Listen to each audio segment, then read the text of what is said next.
Hello everyone. Welcome to this episode of Bash Scripting with Unix-like operating systems. In this episode, we are going to see how to use the command history. So till now we have executed a lot of commands, and there is a command that is going to tell us about the history of all the commands that we have executed. So the command is history. And here we have all the commands executed.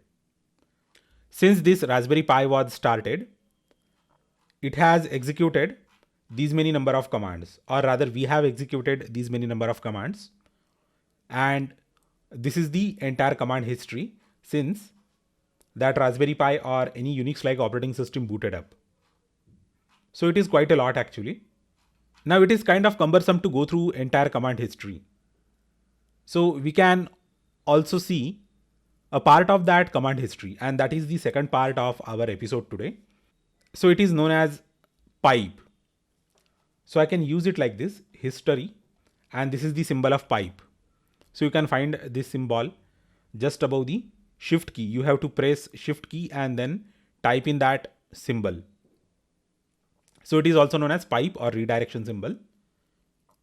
So basically this symbol is going to redirect the output of one command to another command. So I can just say tail, and if I hit enter, it is going to show me last 10 lines, because tail always will show you the last 10 lines of any stream that we are inputting to it.